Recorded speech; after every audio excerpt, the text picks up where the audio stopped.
بسم اللہ الرحمن الرحیم۔ شروع کرتا ہوں اللہ تعالیٰ کے نام کے ساتھ جو بڑا مہربان نہایت رحم کرنے والا ہے۔ ابن عمر رضی اللہ عنہما نے کہا، میں نے رسول اللہ صلی اللہ علیہ وآلہ وسلم سے سنا، آپ صلی اللہ علیہ وآلہ وسلم نے فرمایا کہ جب رمضان کا چاند دیکھو تو روزہ شروع کر دو، اور جب شوال کا چاند دیکھو تو روزہ افطار کر دو، اور اگر ابر ہو تو اندازے سے کام کرو، یعنی 30 روزے پورے کر لو۔ جبیر کے فرزند سعید نے کہا کہ سیدنا ابن عباس رضی اللہ عنہما نے کہا کہ رسول اللہ صلی اللہ علیہ وآلہ وسلم نے نمازوں کو ایک سفر میں جمع کیا، جس میں آپ صلی اللہ علیہ وآلہ وسلم غزوہ تبوک کو گئے تھے۔ غرض ملا کر پڑھی ظہر اور عصر اور مغرب اور عشاء۔ سعید نے کہا کہ میں نے سیدنا ابن عباس رضی اللہ عنہما سے پوچھا کہ آپ صلی اللہ علیہ وآلہ وسلم نے ایسا کیوں کیا؟ انہوں نے کہا تاکہ آپ صلی اللہ علیہ وآلہ وسلم کی امت کو تکلیف نہ ہو۔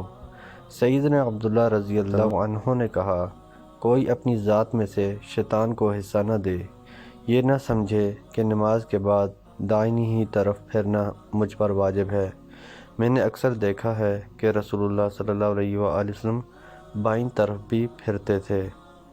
سیدنا ابو ہریرہ رضی اللہ عنہ سے روایت ہے کہ نبی اکرم صلی اللہ علیہ وآلہ وسلم نے فرمایا، جب تکبیر ہو فرض نماز کی تو کوئی نماز نہ پڑھنی چاہیے سوائے فرض کے۔ سرجس کے بیٹے سیدنا عبداللہ رضی اللہ عنہ نے کہا، ایک شخص مسجد میں آیا اور رسول اللہ صلی اللہ علیہ وآلہ وسلم صبح کے فرض پڑھتے تھے تو اس نے 2 رکعت سنت پڑھی مسجد کے کنارے پر، پھر رسول اللہ صلی اللہ علیہ وآلہ وسلم کے ساتھ شریک ہو گیا۔ جب آپ صلی اللہ علیہ وآلہ وسلم نے سلام پھیرا تو فرمایا، اے فلاں، تم نے فرض نماز کس کو گنا؟ آیا وہ جو اکیلی پڑھی یا وہ جو ہمارے ساتھ پڑھی؟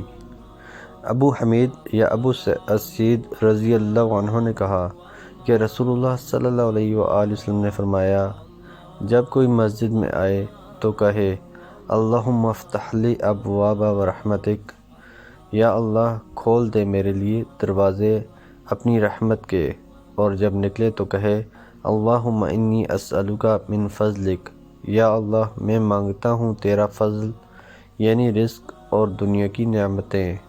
سیدنا ابو ہریرہ رضی اللہ عنہ بیان کرتے ہیں نبی کریم صلی اللہ علیہ وآلہ وسلم سے کہ آپ صلی اللہ علیہ وآلہ وسلم نے فرمایا، جب اقامت کہی جائے نماز کی تو سوائے فرض نماز کے کوئی نماز نہیں۔